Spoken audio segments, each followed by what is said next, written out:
This channel does not promote any violent, harmful, or illegal activities. All content provided by this channel is meant for an educational purpose only.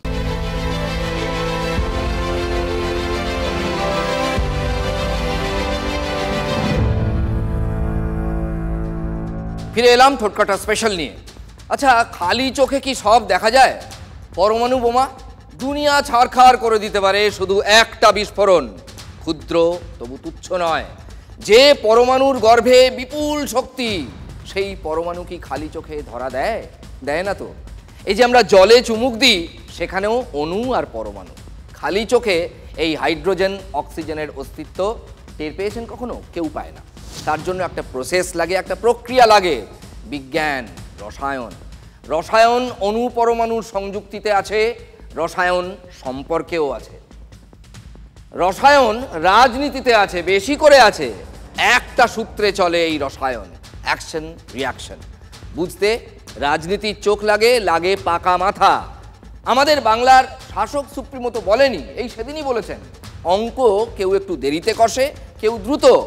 কোন সমীকরণে লক্ষ্যে পৌঁছবেন রাজনীতির, সেটাই বড় কথা। এই শুভেন্দু যেমন আরও 5% হিন্দু ভোটের জন্য লড়ে যাচ্ছেন। আচ্ছা, রাজনীতির নোটবুকে অঙ্ক কষেই তো বলছেন তিনি। তেমন কোনো সমীকরণ থেকেই কি রাজ্যে অন্য কোনো পক্ষ অশান্তির আগুনে ইন্ধন জুগিয়েছে? সুতি, ধুলিয়ান, শামসেরগঞ্জ জ্বলছে। ওয়াকফকে সামনে রেখে বাংলায় চরম এক নৈরাজ্য। স্বার্থকার? কিসের স্বার্থে? কেন? ভোট মেরুকরণের রাজনীতি? সেটা অবশ্য নতুন কিছু নয়, ছিলই এবং থাকবেও, তবে দিন দিন বাড়ছে। শুনুন। আমার সন্দেহ হচ্ছে রাজ্যে যেভাবে যোগ্য অযোগ্য পৃথকীকরণ করতে না পারার জন্য 26,000 মতো প্রায় চাকরি বাতিল হয়েছে। যোগ্য যারা শিক্ষক, তাদের এই হঠাৎ করে সর্বোচ্চ খোয়ানোর যে জ্বালা যন্ত্রণা, তাদের আক্ষেপ প্রতিবাদ, এই সব কিছু থেকে মানুষের দৃষ্টিকে ঘুরিয়ে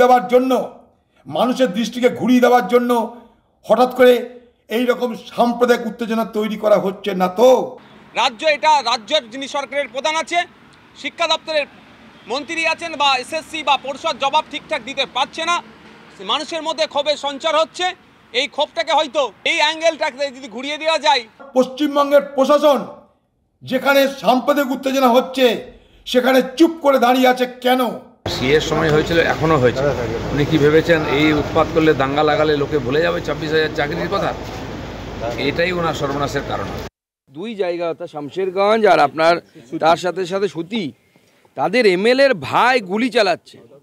পুলিশ ওসির ভূমিকা হচ্ছে শূন্য, কিন্তু অ্যাকচুয়ালি তো 22-23 লাখ লোকের সাথে বা ছাত্রছাত্রীদের সাথে দুর্নীতি হয়েছে।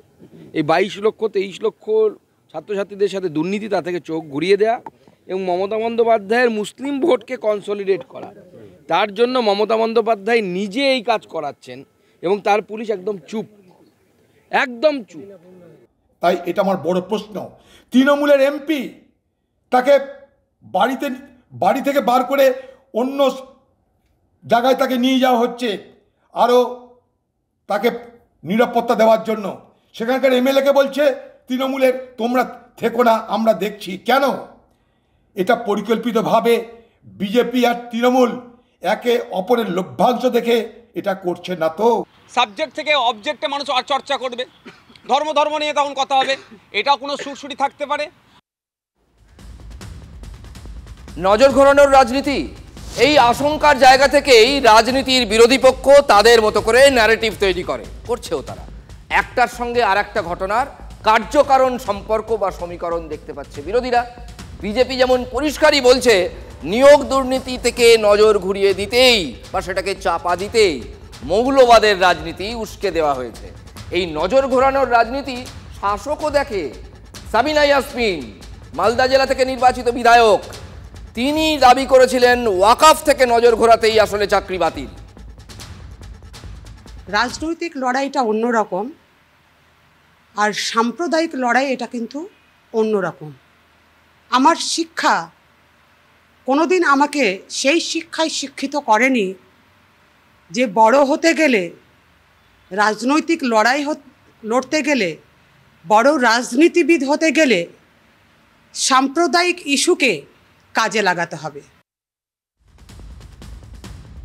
যা সাবিনা ইয়াসমিন বললেন, বাংলার শাসক দলের যে কোনো নেতা মন্ত্রী এই একই কথা বলবেন, এটাই স্বাভাবিক ধরে নেওয়া যায়। তাহলে হঠাৎ করে এই অশান্তি এখন মাথা চাড়া দিচ্ছে কেন? এই বিল নিয়ে, এই আইন নিয়ে বিতর্ক তো নতুন নয়, একটা অনেক বড় পথ পেরিয়ে তবে এই বিল আইনসভায় অর্থাৎ লোকসভা এবং রাজ্যসভা বোথ হাউস, দুটো হাউসে পাস হয়েছে। কেন কেন্দ্রীয় বাহিনী নামানোর আর্জি নিয়ে হাইকোর্টে যেতে হবে বলুন তো রাজ্যের বিরোধী দলনেতাকে? পুলিশ কেন এত দেরিতে জাগলো বা তাদের ঘুম এত দেরিতে ভাঙলো কেন? তারা কি রগড় দেখছিল? সুযোগ দিলে দেখুন বিরোধীরা বলবেই, আমি আপনিও বলবো প্রশাসন কই। নিষ্ক্রিয়তা আর নীরবতা কিন্তু একই জিনিস। চোখের সামনে সব দেখেও নীরবতায় সম্মতি থাকে। আরজি নয়, অ্যাকশন চায় মানুষ, কড়া পদক্ষেপ চায় মানুষ। কোথায়?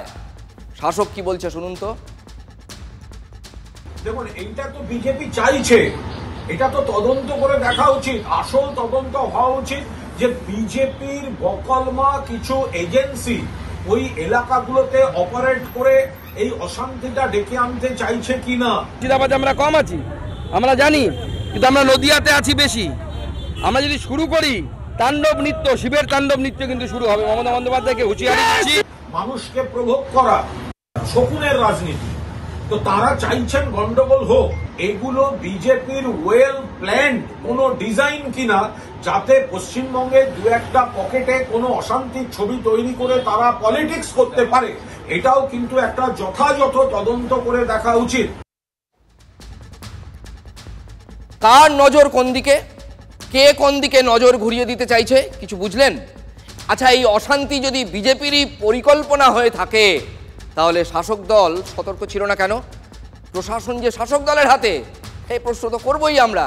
আসলে রাজনীতি এমন গোলকধাঁধা যে 5 পাবলিককে ঘেঁটে দেওয়াই রাজনীতির এখন মুখ্য উদ্দেশ্য। নজর ঘোরানোর রাজনীতির কথা বলছিলাম, এক শাসক নেতার কথা শুনুন। দাঁড়িয়ে বলছি, দিবাকর বাবু, সৌমিত্র বাবু, কান খুলে শুনে রাখুন, আমরাও বলছি চাকরিতে দুর্নীতি হয়েছে। তৎকালীন টাইমে চাকরিগুলো দুর্নীতি সোনামুখীতে কে করেছে? দীপালি সাহা। আজকে দীপালি সাহা কোন দলে?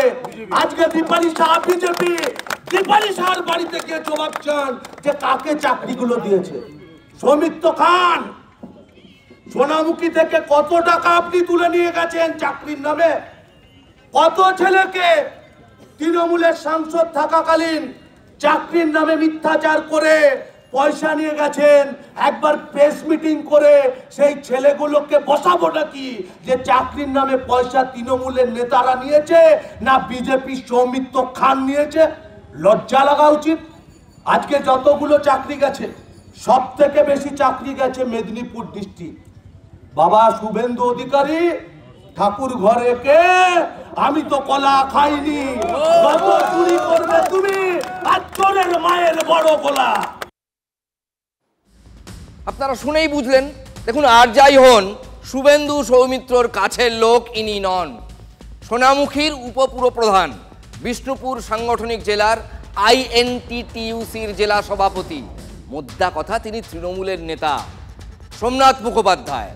চাকরিতে দুর্নীতি হয়েছে প্রকাশ্যে স্বীকার করে দায়টা সৌমিত্র খাঁদের ঘাড়েই চাপালেন শাসক দলের এই শ্রমিক নেতা। এও কি নজর ঘোরাতেই?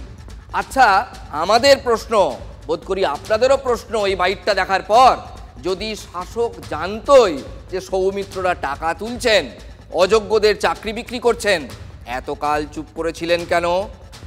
আঙুল উঁচিয়ে যেটা এখন বলছেন এই শাসক নেতা, তখন বলেননি কেন? কারো ভয়ে? নাকি তৃণমূলে এটা একটা ওপেন সিক্রেট ছিল? দেখি নাই কিছু, বুঝি নাই কিছু, এই নির্ঝঞ্ঝাট সত্যে এতদিন চোখ বন্ধ করে রেখেছিলেন কেন মাননীয় শাসক নেতা? 26,000 চাকরি বাতিলে আজ যখন দলের গায়ে কাদা লেগেছে, সেটা দেখেই এখন পাল্টা কাদা ছুটতে নামছেন। অ্যাকচুয়াল সোনামুখীতে যারা চাকরি পেয়েছে, যারা চাকরি থেকে বাদ গেছে, তৃণমূল কংগ্রেসের কেউ কোনো নেতৃত্ব সেখানে তো জড়িয়ে না।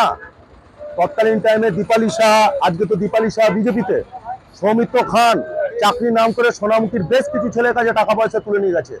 আপনি বলছেন যে সৌমিত্র খা আমাদের সাংসদ, তিনি যখন তৃণমূলের সাংসদ ছিল তখন নাকি তিনি টাকা তুলেছেন। আপনাদের পুলিশ প্রশাসন সবকিছু, একটাও কেস করেননি কেন? এখনো ধরেননি কেন সৌমিত্র খাকে? আপনারা পারবেন না। বেশ কিছু ছেলে এখনো এসে সৌমিত্র খানকে ফোন করে, সৌমিত্র খান ফোন ধরো না, ফোন ধরলেই বলবে যে সৌমিত্রদা আপনাকে চাকরি নামে পয়সা দিয়েছি, সেই পয়সাটা কোথায় গেল? চাকরি করে দেয়নি, পয়সাগুলো মেরে দিয়েছে সৌমিত্র খা। আমরা তার প্রমাণ পর্যন্ত দিতে পারি। বেশ কিছু ছেলের কাছে টাকা নিয়ে চাকরি দেয়নি সৌমিত্র খান। সৌমিত্র খা এই চুরির প্রতিবাদ করেছে বলে সৌমিত্র খা বেরিয়ে এসেছে, বিজেপি করছে। ওই চুরি করবে না বলে সৌমিত্র খা চলে এসেছে। এইসব মিথ্যে ভাওতাবাজি দিয়ে আর বেশি দিন চলবে না। কি ওই যে বলছিলাম না, গুলিয়ে দেওয়ার রাজনীতি, কে কাকে চাকরি বিক্রি করেছে, রাজনীতির চাপানুতরে যোগ্যরা পড়েছে অথই জলে। বিতর্কে আজ মুখ খুলেছেন শাসক সেনাপতি, তৃণমূলের নাম্বার 2। দলের সুপ্রিমো তো আগেই নিজের অবস্থান স্পষ্ট করে দেন। দেখুন তো এখানেও ঘেটে ঘ হয়ে যাচ্ছে কিনা। কেউ চাকরি পেয়ে থাকে, তার বিরুদ্ধে ব্যবস্থা হোক, তার বিরুদ্ধে তদন্ত হোক, তাকে শ্রীঘরে পাঠান, তার চাকরি যাক, তাকে টাকা ফেরত দেওয়া করান। কিন্তু কিছু অযোগ্য লোকের জন্য আপনি প্রায় 16-17 হাজার যোগ্যদের চাকরি কেড়ে নিতে পারেন না। আগে আমাকে যোগ্যদেরটা ঠিক করতে দিন, তারপরে আমি অন্য কথা বলবো, আমি আবার ডাকবো। আগে যোগ্যদেরটা হয়ে যাক, বাদ বাকি যারা থাকবেন, যাদের অযোগ্য বলা হচ্ছে, তাদের বিরুদ্ধে কি কি এভিডেন্স আছে আমি দেখব। কিছু অযোগ্য লোকের জন্য আপনি প্রায় 16-17 হাজার যোগ্যদের চাকরি কেড়ে নিতে পারেন না। আগে ফার্স্ট ফেজ যোগ্যদেরটা রক্ষা করা, সেকেন্ড ফেজ কাকে অযোগ্য বলেছে, কেন বলেছে, কি কারণে বলেছে, কোন এজেন্সি তদন্ত করেছে, কি কি কাগজপত্র আছে, টোটালটা দেখব। এসএসসি 2016 প্যানেলে তাদের মধ্যে যারা যোগ্য ছিল, বৈধ ছিল, যারা জীবনের কোনো দশায় দুর্নীতি করেনি, তাদেরকেও বানের জলে ভাসিয়ে দিল। আমি এখানে বিজেপির ধারাবাহিকতা দেখছি যে একজন ভুল করেছে, পুরোটা বাতিল করে দাও। Right to make blunders, Netaji Subhashchandra Bose বলেছিলেন ভুল করাটাও একটা অধিকার। যদি কারো ভুল হয়ে থাকে সেই ভুলটাকে সংশোধন করার দায়িত্ব কার? কোর্ট যদি প্রশাসনকে দিত, কোর্ট নিশ্চয়ই কোর্টের কথা মেনে প্রশাসন সেই কাজটা করতে পারত।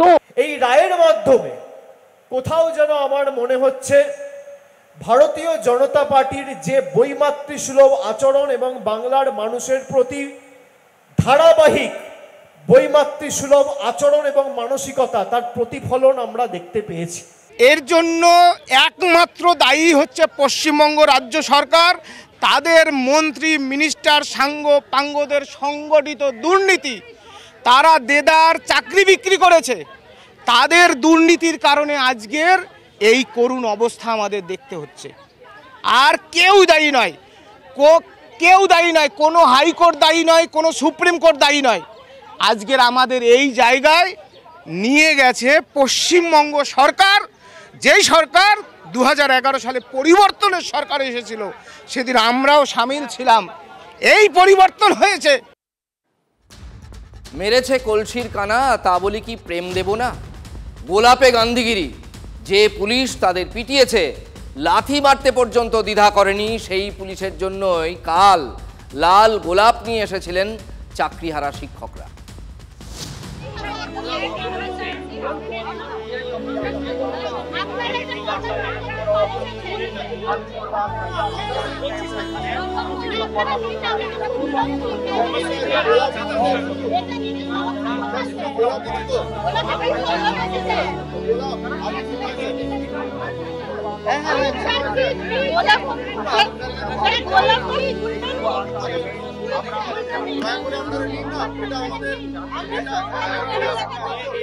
আমরা জাস্ট চাইছি যে আমরা ওনাদের সঙ্গে সমস্ত রকম সহযোগিতা করব, কোনো রকম অপ্রীতিকর ঘটনা আমরা ঘটাতে চাই না, আমরা চাইও না এখানে কোনো রকম অপ্রীতিকর ঘটনা ঘটুক। আমরা শুধু আমরা জানি একজন কর্তব্যরত পুলিশ অফিসারকে একটা ডিউটিতে থাকাকালীন কি কি কর্ম পালন করতে হয়। আমরা সব কিছু বুঝেই ওনাদের সঙ্গে একটা সুসম্পর্ক বজায় রেখে বাকি সমস্ত রকম সহযোগিতা করব।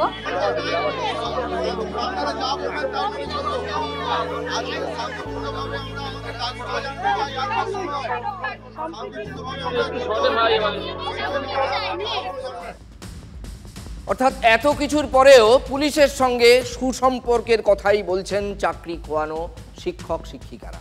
বলছেন পুলিশের সঙ্গে সব রকম সহযোগিতা তারা করবেন, কিন্তু সুসম্পর্কের সেই গোলাপ সৌজন্যের খাতিরেও পুলিশ গ্রহণ করতে পারেনি, অস্বীকার করেছে। দেখতেই পেলেন, আপনাদের দেখালাম। কি আত্মগ্লানি, কৃতকর্মে কুণ্ঠা। হয়তো বুঝতে পারছেন যা হয়েছে, অর্থাৎ শিক্ষকদের সঙ্গে পুলিশের কথা বলছি, সেটা ঠিক হয়নি, বড্ড বাড়াবাড়ি হয়ে গিয়েছে, তাই না? ভিতরে সেই অপরাধবোধ থেকেই গান্ধীগিরিকেও জুতোর বাড়ি মনে হচ্ছে এখন কর্তব্যরত পুলিশ কর্মীদের। সব পুলিশ কর্মী তো অপরাধ করেননি, কিন্তু অপরাধ বোধ সবার মধ্যেই ছড়াতে বাধ্য, কারণ প্রত্যেকের কলিগ। সেই বাধো থেকেই গান্ধীগিরির সৌজন্য থেকে পুলিশ নিজেকে দূরে রাখলো। অথচ কি আশ্চর্য দেখুন, পুলিশ গোলাপ নিচ্ছে না, অথচ হাওয়াই চটি কোট আনকোট উপহার নিচ্ছে। হ্যাঁ, কোট আনকোট উপহার, সরি, এটা ঠোঁট কাটার কটাক্ষ নয়, এবিভিপি বলছে, বিজেপির ছাত্র সংগঠন। আমরা পুলিশকে হাওয়াই চটি উপহার দিতে এসেছিলাম।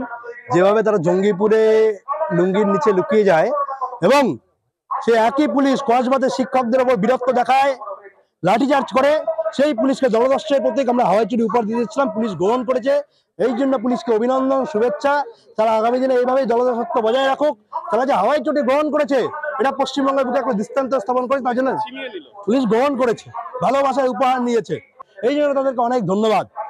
যে পুলিশ জঙ্গিপুরে লুকায় কসবাতে বীরত্ব দেখায়, তাদেরকে গ্রহণ করার জন্য অনেক অভিনন্দন। যার কথা শুনছিলেন শুভব্রত অধিকারী, এবিভিপির কেন্দ্রীয় ওয়ার্কিং কমিটির সদস্য।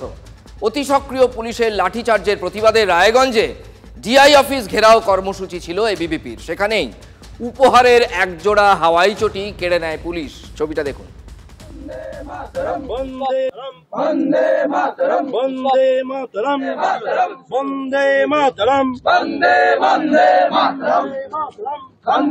আমরা গণতান্ত্রিক ভাবে জিতে এসেছি। আমরা বল প্রয়োগ করতে আসিনি, আমরা লাঠি নিয়ে আসিনি, অস্ত্র নিয়ে আসিনি। ছাত্রদের আন্দোলন, ছাত্রদের কেন নিয়ে এসেছি? জুতো আমরা উপহার দিব, ডিআরপিএসকে হাওয়াই চটি উপহার দেবো। দলদাসত্বের প্রতীক হাওয়াই চটি উপহার দেবো। দেখুন, বাংলায় বিতর্কের সব থেকে বড় অস্ত্র কি বলুন তো? সহজ উত্তর, রাজনীতি। সবাই বলতে পারবে। এই একটা জিনিসই কাফি, আর কিচ্ছু দরকার পড়বে না। নেতারা একদম দায়িত্ব নিয়ে তিলকে এখানে তাল বানিয়ে দেন। ওস্তাদ, একটা আধটা নয়, এমন প্রমাণ ভুরি ভুরি দিতে পারি। আজও আপনাদের এমনই একটা উদাহরণ দেব আমি। বলবো বাঁকুড়ার সোনামুখীর বিজেপি বিধায়কের কথা। তবে সবার আগে বরং শুনুন তিনি কি বলেছেন।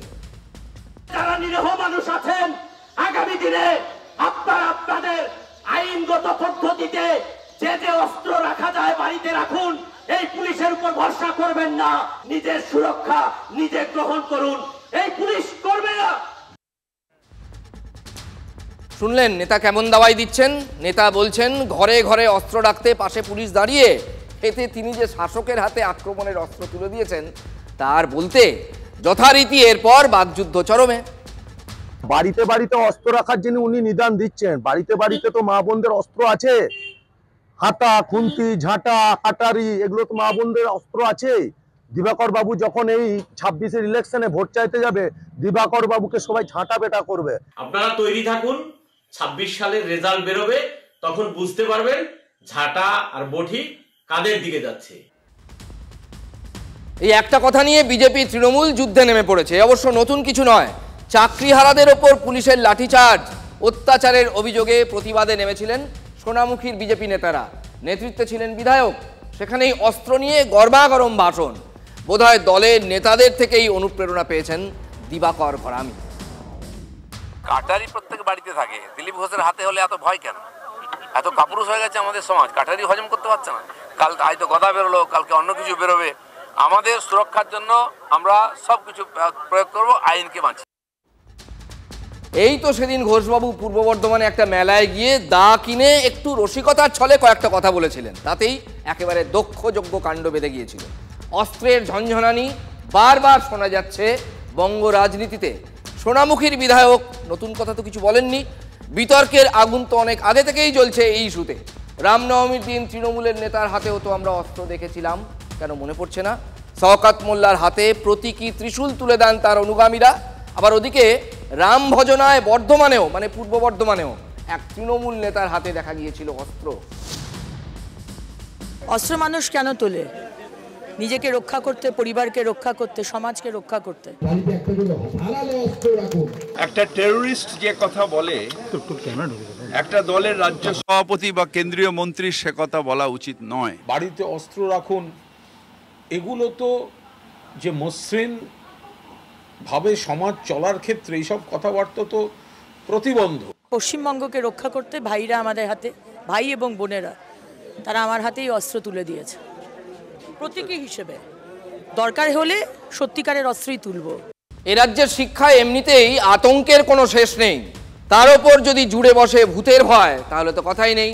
ঠিক শুনেছেন, ভূতের কথাই বলছি আমি। এও এসে জুড়ে বসেছে বাংলার শিক্ষাক্ষেত্রে। বালুরঘাটের কালিকাপুর হাই স্কুলের আদিবাসী ছাত্রী হস্টেল থেকে কার্যত বাঁচাও বাঁচাও বলে পালাচ্ছেন ছাত্রীরা, কারণ তারা ভূতের ভয়ে কাবু। কিসের ভয় লাগছে? মানে ভূতের চমচম শব্দ হচ্ছে রাতের বেলা, মেয়েরা ঘুমাতে পারছে না। তোমার বাবা মা এসছে? হ্যাঁ, আমার মা। তোমার কি বাড়ি চলে যাবে তাহলে? আমরা ভালো করে মানে থাকতে পারছি না, ভয় পাচ্ছি আমরা। কদিন থেকে আওয়াজ শুনতে হচ্ছে? মোটামুটি এক তারিখ থেকে শুরু হয়েছে। কিসের আওয়াজ ওটা?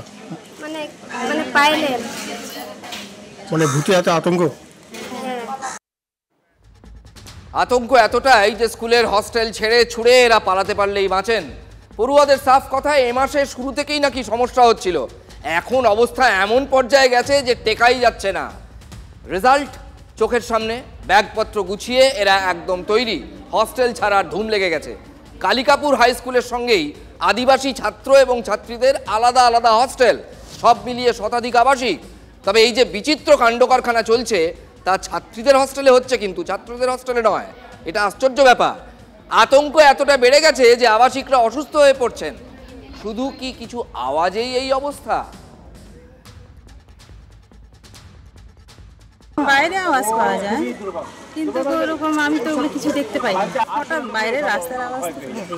আমি তো বলি ওদেরকে ওটা ভয় করার দরকার নেই, অন্য কিছু তো হতে পারে, ওরা অতিরিক্ত ভয় করে ফেলেছে। অবস্থা হাতের বাইরে, ছাত্রীদের মন থেকে কিছুতেই ভূতের ভয় দূর করা যাচ্ছে না, মানছেন হস্টেল ইনচার্জ। কিন্তু এদিকে যে ঘটনার জেরে স্কুল খালি হয়ে যাওয়ার জোগাড়, কি হবে লেখাপড়ার? বিজ্ঞান মঞ্চের সঙ্গে কথা বলে আজকে এনেছিলাম, ওনারা সব বুঝিয়েছে, সমস্ত বিষয়গুলো তাদের বোঝানোর চেষ্টা করা হয়েছে। আপাতত আমরা যেটা ব্যবস্থা করছি সেটা হচ্ছে থানাতে একটা ইনফর্ম করা, আর বিজ্ঞান মঞ্চ বা বিজ্ঞান মনস্কতার ব্যাপারটা নিয়ে একটু ওদের একটু ওয়াকিবহাল করা, সেটা আমরা করলাম।